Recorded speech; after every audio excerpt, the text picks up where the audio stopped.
সবাই বলছেন ভগবানকে জানো। আরে কে ভগবান? আমি তো বুঝতেই পারছি।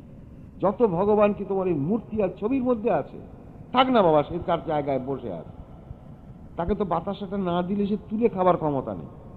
আবার 4টে বাতাসা দিলে 4টে বাতাসাই থেকে যাচ্ছে। যদি 4টে রাজভোগ দিয়ে পুজো টুজো করার পর চোখটা খুলে যদি দেখি যে 2টো রাজভোগ নেই, পরের দিন আর দেব না। বলবে ঠাকুর আমি 4টে রাজভোগ দিয়েছিলাম প্রসাদটা আমি খাবো বলে, তুমি তার থেকে 2টো খেয়ে ফেলেছো, আমি তোমাকে আজকে 2টো দেব। তারপর দিন তুমি 2টো দিলে তো 2টো খেয়ে ফেললো ভগবান, 2টো রাজভোগ। তারপর বললো ওরে বাবা, এই 2টো দিলাম তো 2টোই খেয়ে ফেললো, আমি আর তোকে দেবই না, আমি খাবো বলে দিয়েছি প্রসাদ। এইরকমই তো হয়। সেই জন্যে